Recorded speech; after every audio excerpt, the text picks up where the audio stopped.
우리에게 지혜의 영을 주셔야 우리가 하나님 나라의 비밀을 깨닫고 천국의 백성으로 살 수가 있습니다.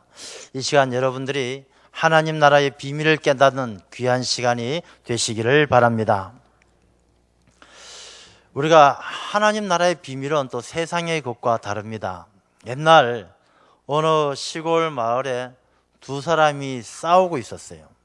뭐 때문에 싸우냐 하면은 이제 이 구구단 가지고 싸우는 거예요.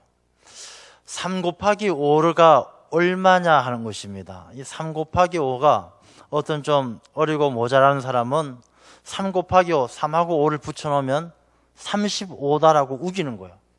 한 사람은 3 곱하기 5가 왜 35냐? 15다라고 우기는 것입니다. 그래서 한 사람은 35라고 그러고 한 사람은 15라고 그럽니다. 여러분들 3 곱하기 5가 얼마입니까? 잘 모르세요?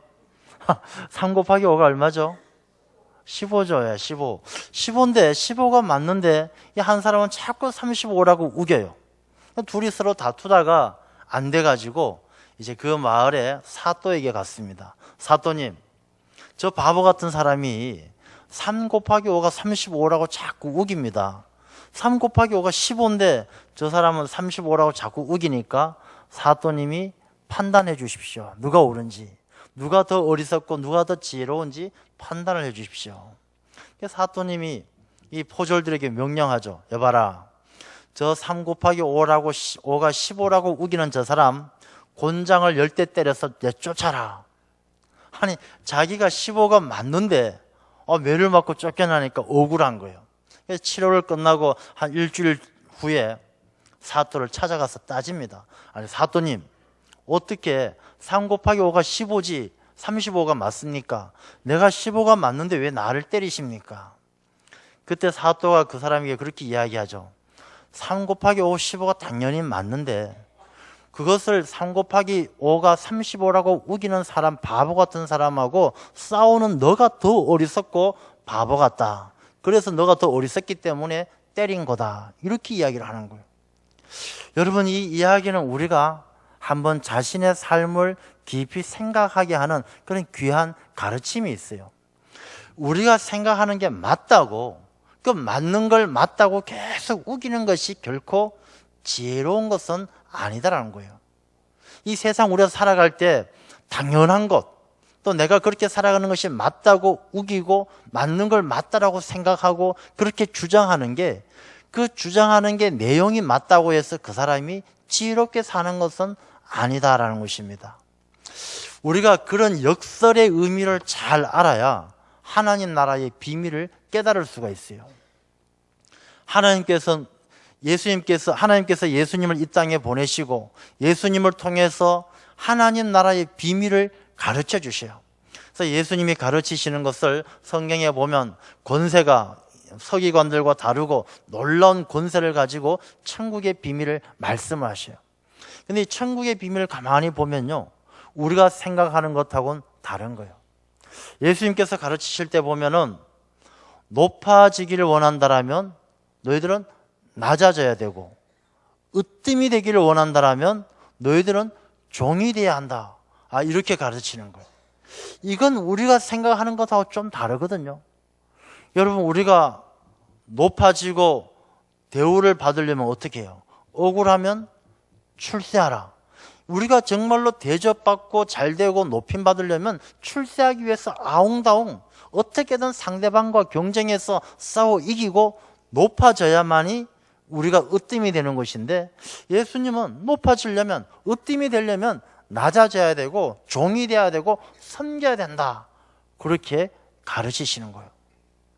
또 예수님께서 그렇게 말씀하시죠. 너희들이 죽어야 살고 살고자 하면 죽는다. 이것도 좀 뭔가 우리하고 맞지가 않는 거예요. 여러분, 살려면 아둥바둥 악착같이 살아야 되지 죽으려고 하면 어떻게 사는 것입니까? 얼마 전에 그 모 기업의 회장이 자살을 해서 나라가 좀 시끌시끌하지 않습니까? 저도 그 사람의 그 기사를 이렇게 보면서 그분이 죽는 순간 바로 직전까지도 얼마나 살기 위해서 발버둥을 칩니까? 살기 위해서 막 대통령 비서실장 그 집에 찾아가고 막 온 동네 자기를 살려줄 사람을 찾아서 막 돌아다니는 거예요. 그렇게 살고자 바둥바둥 하다가 살 길을 못 찾고 낙심이 되니까 스스로 목숨을 끊는 거예요. 그런데 만약에요, 그분이 자기가 가지고 있었던 모든 것들을 미련 없이 다 버렸다라면, 에이, 돈 한 푼도 없어도 살지. 내가 처음부터 한 푼도 없이 시작했는데 돈 다 내려놓고, 내 명예 다 내려놓고, 인간관계 다 포기하고, 다 그래 차라리 내가 죽었다고 다시 살겠다는 마음으로 다 비우겠다.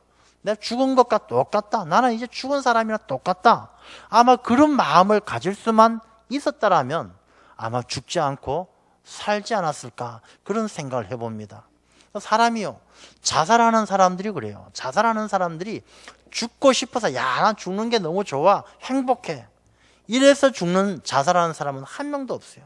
자살하는 사람은 막 살고 싶어 발버둥 치기 때문에 자살하게 되는 거예요. 자기가 남들보다 더 잘 살고 싶고, 더 많은 걸 가지고 싶고, 자기가 가지고 있는 명예, 다른 사람에게 손가락질 당하는 게 싫고, 낮은 곳에 추락하는 게 싫고, 그래서 지금 가지고 있는 것을 지켜내면서 악착같이 지금처럼 살고 싶어 하니까 그게 안 되니까 포기가 되어서 죽게 되는 것이고, 내 마음에 있는 모든 것을 나는 죽은 사람과 똑같다 포기하게 되면 그 사람이 사는 거예요. 그 비밀을 깊이 알아야 되는 거예요. 예수님은 먼저 된 자가 나중되고 나중된 자가 먼저 된다. 이 예수님께서 가르치시는 이 역설의 하나님 나라의 비밀을 우리가 잘 깨달으면요, 우리 그 깨달음이 있어야만 우리가 그리스도인답게 살아갈 수가 있다는 것입니다.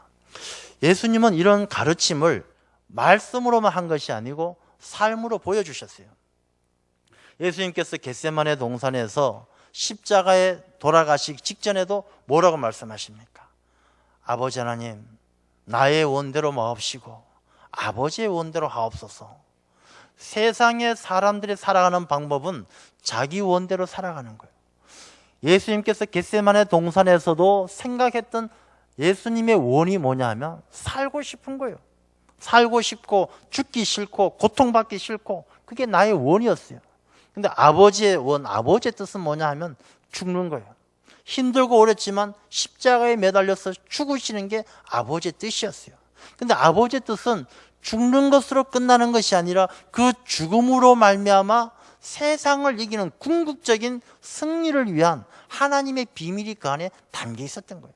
그래서 예수님은 아마 하나님의 뜻이 십자가에서 죽는 것으로 끝나는 거였다라면 아마 예수님께서 순종하기가 더 어려웠을지도 모를 일이죠. 그러나 예수님께서는 아버지의 뜻대로 하옵소서 할 때는 예수님은 하나님 나라의 비밀을 아는 거예요. 죽음 이후에 세상은 살기를 원하지만 하나님 나라는 죽음으로 더 큰 승리를 얻을 수 있다라는 그 하나님 나라의 비밀을 알았기 때문에 예수님은 기꺼이 나의 원이 아니라 아버지의 원대로 하옵소서라고 자신을 하나님께 순종함으로 내어드릴 수가 있었던 것입니다. 우리 그리스도인들이 그리스도인들답게 살아간다는 것은 이 세상에 살아가는 세상의 법칙이 아니라 하나님 나라의 비밀을 우리가 잘 깨달아 알고 그 하나님 나라의 법대로, 하나님 나라의 비밀대로 살아갈 때 우리의 삶이 천국의 삶이 되어질 줄로 믿습니다. 근데 오늘 본문의 말씀에도 예수님께서요, 그 연장선상에서 또 말씀하셔요. 무엇이든지 남에게 대접을 받고자 하는 대로 너희도 먼저 남을 대접하라. 아니, 대접 받으려면 내가 악착같이 대접을 받아야지, 대접받고 싶은 그대로 먼저 대접하라. 제가 아까 말씀드렸죠. 억울하면 출세하라.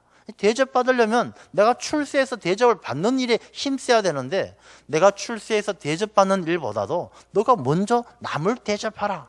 남을 높여주고 남을 대접해주라. 이 예수님께서도 또 천국의 비밀을 하나 말씀을 해주시는 거예요. 그래서 이 천국의 비밀을 말씀해 주시는 남에게 대접받기를 원하면 그대로 먼저 대접하라. 이 말씀을요, 황금률이라고 합니다. 황금률. 황금이라는 것은 옛날부터 왕들이 쓰는 색깔이었어요. 예전에는 이 황금색으로 된 옷을요, 우리 요즘은 뭐 권사님들이나 집사님들도 막 황금 번쩍번쩍하는 그런 옷들 많이 입고 다니시는데, 옛날에는 입고 싶어도 못 입었어요. 이 골든 황금색은 왕들만이 가질 수 있는 색깔이었어요. 그래서 황금이라고 그러면 왕이고 황제예요. 이 말씀이 황금률이다라고 이야기하는 것은 이것이 우리 인생이 정말로 왕과 같이 능력 있고 멋지게 살아가는 열쇠가 되기 때문에 이 황금률, 황금의 법칙, 이 말씀대로만 살면 우리 인생이 멋지고 왕같이 하나님의 귀한 자녀들같이 멋지게 살 수 있다라는 그 비밀이 담겨 있기 때문에 이게 황금률이다라고 이야기해요. 그래서 오늘 이 본문의 말씀을 통해 이게 남을 대접하는 게 왜 우리 인생을 황금으로 멋진 인생으로 만들어줄 수 있는가, 그 비밀을 깨닫는 시간이 되어져야 한다는 것입니다. 그래서 이 말씀을 살펴보는데 12절 말씀을 보면요, 그러므로 무엇이든지 남에게 대접을 받고자 하는 대로 너희도 남을 대접하라.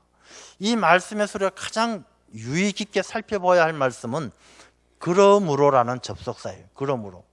앞에는 구하라, 주실 것이고, 찾으라, 두드리라, 뭐 생선을 달라는데 뱀을 줄 사람이 있느냐, 하나님께서 좋은 것을 주신다, 뭐 이런 말씀하고 서로 남을 대접하라는 말씀은 별 게 연관성이 없어 보이는데 그러므로라는 접속사를 통해서 연결시키고 있는 거예요. 남을 대접한다라는 게 이 앞에 나와 있는 이 내용을 충족시키지 않으면 대접할 수 있는 사람이 못 된다는 거예요.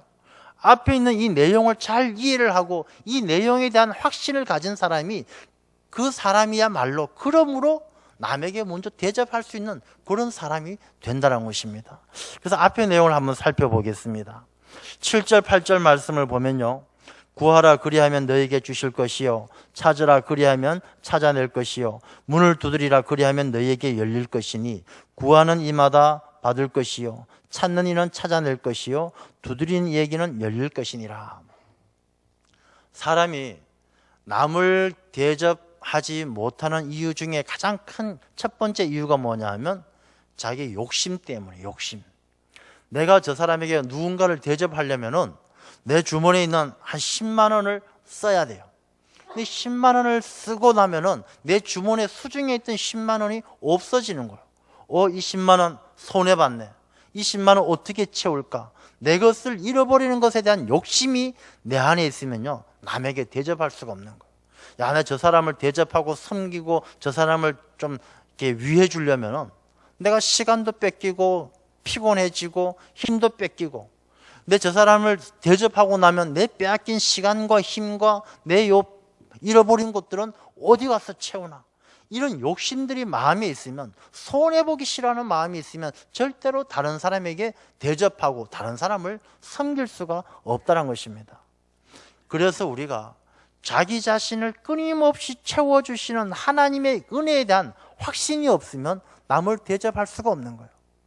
구하라, 찾으라, 두드려라, 그러면 하나님께서 채워주신다라는 이 기도하는 삶에 대한 하나님의 응답에 대한 확신이 없으면 절대로 우리가 남에게 손해보면서 희생해가면서 남에게 섬기고 대접해 줄 수 있는 그런 삶을 살 수가 없다는 것입니다. 그래서 우리가 남을 먼저 대접하는 황금과 같은 멋진 삶을 살아내기 위해서는 하나님 앞에 기도하는 삶으로 하나님과 나하고의 관계가 먼저 분명히 세워져야 한다는 것입니다. 누가복음 11장에 보면 그런 이야기가 있어요. 어떤 사람이 한밤중에 친구 집에 와서 문을 두드려요. 여보게, 내가 멀리서 친구가 찾아왔는데 떡을 3덩이만 좀 빌려주게. 아니, 한밤중에 자고 있는 이 저녁 시간도 아니고 한밤중에 깊이 잠들어 있는데 와서 문을 두드려 가지고, 그것도 막 전쟁이 나거나 뭐 지진이 난 것도 아니고 큰 난리가 난 것도 아닌데 떡 3덩이 달라고 문을 두드리는 그 이웃집 친구에게 이 사람이 얼마나 속상합니까? 그래서 우리 같으면 이 사람이 무슨 소리 하냐고, 이 시간이 몇 시인데 겨우 떡 3덩이 때문에 잠을 깨우냐고 화를 낼 수도 있겠죠. 그러나 친구가 와서 두드리기 때문에 이 사람이 그 친구의 간청 때문에 그냥 떡 3덩이를 내어주는 거예요.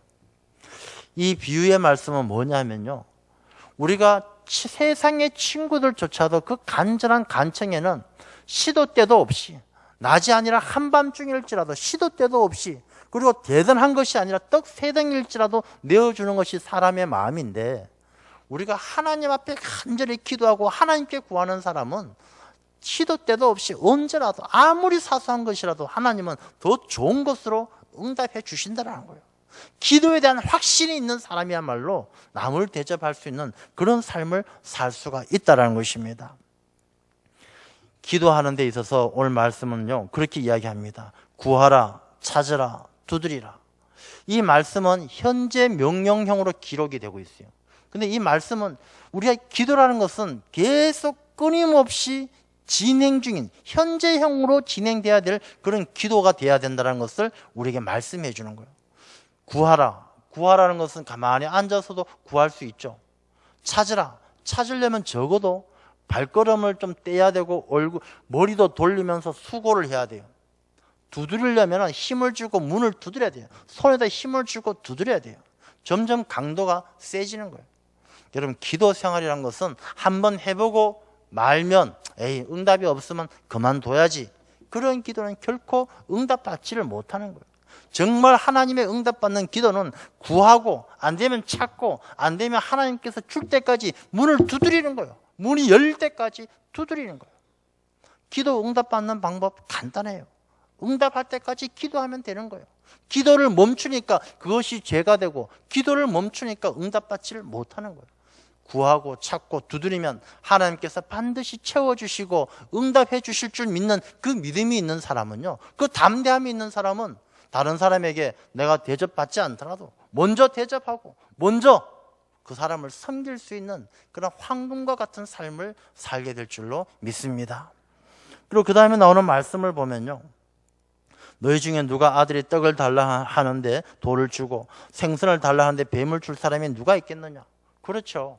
떡 달라는데 돌 줄 부모가 어디 있겠어요? 물론 떡하고 비슷하게 생긴 돌은 있어요. 허옇고 둥그스름하고 누구한테 주면 떡이다 하고 주면 떡인 줄로 생각할 만큼 비슷하게 생긴 돌은 있어요. 근데 그 돌을 자녀가 먹었다고 생각해 보세요. 깨물었다고 생각해 보세요. 치아가 부득 부러지고 그 아이가 얼마나 상처받겠습니까? 야, 세상에 믿을 놈 없다더니 부모도 못 믿겠다, 그런 마음 들지 않겠어요? 그런 마음을 심어줄 부모가 누가 있겠어요? 생선을 달라는데 뱀 줄 부모가 누가 있어요? 물론 이 생선은요, 우리가 퍼덕퍼덕거리는 살아있는 생선이 아니에요. 생선 달라는데 뱀, 꿈틀꿈틀한데 뱀을 주는 그런 이야기가 아니에요. 요리예요. 생선 요리를 달라고 하는데 뱀으로 만든 요리를 줄 부모가 누가 있겠어요? 한국 사람이라면 줄지도 모르겠어요. 아들아, 뱀이 몸에 좋단다. 야, 이 뱀 먹고 힘내라. 뱀탕을 줄지도 모르겠어요. 근데 이 말씀의 의미는 그게 아니에요. 생선은 얘기해 보면은 이 비늘이 달린 이 생선은 사람들이 먹어도 되는 음식이고, 뱀은 아무리 맛있게 요리를 해도 이 뱀은 비늘이 없고 땅을 배로 기어다니는 이 뱀은 부정한 동물이기 때문에 먹으면 부정해지는 거예요. 그래서 뱀을 준다는 것은 자녀를 부정하게 만든다는 거예요. 어느 부모가 자녀를 부정하게 만들 부모가 누가 있겠어요? 우리가 사람들이 얼마나 죄성이 강하고 악합니까? 이 죄 많은 사람들도 심지어 자기 자녀에겐 떡을 달라 하면 돌을 안 주고 좋은 떡을 주고, 생선을 달라 하면 뱀을 안 주고 좋은 생선을 주는데, 11절 말씀을 보면 너희가 악한 자라도 좋은 것으로 자식에게 줄 줄 알거든. 우리 같은 악인 사람들도 그렇게 할 줄 알거든. 하물며 하나님께서, 하늘에 계신 너희 아버지께서 구하는 자에게 좋은 것으로 주시지 않겠느냐? 하나님께서는 더 좋은 것으로 주신다는 거예요. 왜냐하면 사람은 악할지라도 자녀에게 그렇게 해주는데, 하나님은 사랑 자체이신, 성품 자체가 사랑이신 하나님께서는 하나님의 자녀가 간구하는데 어떻게 더 좋은 것으로 주지 않겠느냐 하는 것입니다. 하물며 당연히 하나님은 더 좋은 것으로 주신다라고 말씀을 하고 있는 거예요. 우리가 누가복음 11장에 보면 이렇게 말씀이 기록되어 있어요. 너희가 악할지라도 좋은 것을 자식에게 줄 줄 알거든 하물며 너희 하늘 아버지께서 구하는 자에게 성령을 주시지 않겠느냐. 좋은 것으로 주는데 누가복음엔 그 좋은 것이, 최고의 좋은 것이 성령이다라고 말씀을 하고 있는 거예요. 이것은 무슨 의미냐면요, 사람이 떡을 달라 하는데 하나님은 아주 떡이 무한정으로 나오는 떡 공장을 주시는 거예요. 생선을 달라는데 생선을 주시는 것이 아니라 무한정으로 생선이 나오는 생선 공장을 주시는 거예요. 성령 하나님이 함께 하시면 능치 못할 일이 없다는 것입니다. 성령 하나님이 하면요, 우리에겐 떡, 생선, 더 좋은 것들로 날마다 채워주시는 은혜 가운데 살 수가 있다는 것입니다. 성령 하나님께서 나와 함께 하신다는 그 확신이 없으면 다른 사람을 대접할 수가 없는 거예요. 늘 다른 사람에게 대접하고 나면, 떡을 주고 나면, 생선을 주고 나면, 대접하고 나면 내게 남는 것이 없다라는 그 생각에 남을 대접할 수가 없는 거예요. 야, 나는 다 잃어버려도, 다 줘도 내 안에 성령 하나님께서 내게 성령님을 주시고 내게 성령 하나님께서 함께 하시기 때문에 나는 조금도 부족함이 없고 조금도 아쉬움이 없다. 성령 하나님 한 분만으로 족하다. 그 믿음이 있을 때 우리가 남에게 먼저 대접하고 황금과 같은 삶을 살게 될 줄로 믿습니다. 그러므로 그렇게 돼야만이 기도하고 하나님과 관계가 바로 서고 성령 하나님이 함께 해야만이 남에게 먼저 대접할 수가 있다는 것입니다. 그리고 이 대접하는 것도요, 12절 말씀을 보면 그러므로 무엇이든지 남에게 대접을 받고자 하는 대로 너희도 남을 대접하라. 이것이 율법이요 선지자다. 이게 율법이고 선지자래요. 이게 율법과 선지자는 뭐냐 하면, 율법이라 그러면 모세가 하나님께로부터 받은 10계명이고 모세 5경이고, 그 다음에 선지자라는 것은 선지자들이 하나님의 말씀을 듣고 기록한 이 구약의 성경들을 이야기하는 것이죠. 이 당시는 신약 성경이 나오기 전이니까. 그래서 이 율법과 선지자라는 것은 하나님의 말씀, 성경이라는 것입니다. 성경, 하나님의 뜻이다라는 것입니다. 나중에 예수님께서는 이 하나님의 말씀을 두 가지 계명으로 요약을 하죠. 첫 번째가 마음과 힘을 다하여 하나님을 사랑하라. 두 번째, 이웃을 자기 몸과 같이 사랑하라. 이 사랑으로 요약을 해요. 10계명도 보게 되면요, 나 외 다른 신을 섬기지 마라, 우상을 섬기지 마라, 이름을 거룩되이 망령되이 일컫지 마라, 이런 내용도 다 하나님 사랑이에요. 10계명도 딱 두 개예요. 하나님 사랑, 뒤에 이웃을 사랑, 부모를 공경하라, 살인하지 말라, 간음하지 말라, 거짓 증거하지 말라, 탐내지 말라, 다 이웃 사랑이에요. 결국은 10계명도 하나님 사랑, 이웃 사랑, 하나님의 말씀도 하나님의 사랑, 이웃 사랑으로 이 성경 말씀은 그렇게 집약이 되어진다는 거예요. 남을 대접하는 것, 사랑이 없으면 안 된다는 거예요. 사랑이 없으면. 사랑이 있는 사람만이 남을 대접할 수가 있다는 것입니다. 여러분, 사랑이 없이 남을 대접한다는 것은 흉내만 내고 형식만 있는 것은 거짓이고 위선이다라는 것입니다. 남을 대접한다는 것은 하나님의 말씀, 율법이요 선지자니라, 하나님의 말씀으로, 그 하나님의 말씀은 사랑의 마음으로 남에게 다가갈 때 그게 참된 대접이 되어줄 수가 있다라는 것을 말씀하고 있는 것입니다.